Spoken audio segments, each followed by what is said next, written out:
যোগ্যরা পেল না সঠিক সম্মান। সারেগামাপার বিজয়ীদের নাম প্রকাশে আসতেই রেগে আগুন নেটপাড়া। কি বলছেন নেট নাগরিক, শুনুন। গত 2রা মার্চ রবিবার টিভির পর্দায় সম্প্রচার হয়েছে সারেগামাপার গ্র্যান্ড ফিনালে। প্রত্যেক বছরের মতো এবছরও সেরা বিজয়ীদের নাম ঘোষণার পরই সোশ্যাল মিডিয়াতে চরম অসন্তোষ প্রকাশ করতে শুরু করেছে নেট নাগরিকরা। তবে বিজয়ী যারা হয়েছেন তাদের অনুরাগীরা যেমন প্রশংসায় পঞ্চমুখ, তেমনি যেসব প্রতিযোগী সেরা হতে পারলেন না তাদের ভক্তরা বিচারকদের সমালোচনায় সরব। এখন বিচারকদের মতে 2024 সালে সারেগামাপা প্রতিযোগিতা শেষে সেরা হয়েছেন দেয়াশিনী এবং অতনু। এই ফলাফল সোশ্যাল মিডিয়াতে শেয়ার করে জি বাংলার তরফ থেকে দর্শকদের উদ্দেশ্যে বলা হয়, কেমন লাগলো বাংলার সবচেয়ে বড় সঙ্গীতের উৎসব সারেগামাপা গ্র্যান্ড ফিনালে?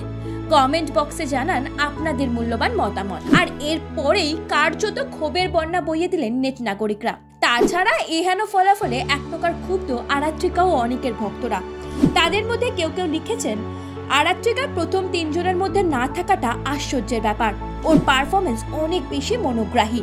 কেউ লিখলেন, প্রথম থেকে সবকটা এপিসোড দেখেছি, আমার সমর্থন ছিল আরাত্রিকার দিকে।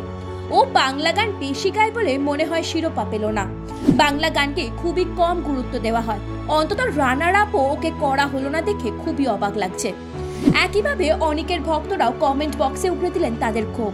কেউ লিখেছেন, ছোটদের মধ্যে অনেককে তৃতীয় করাটা ঠিক হয়নি, ওকে আর অতনুকে যৌথভাবে চ্যাম্পিয়ন করা উচিত ছিল।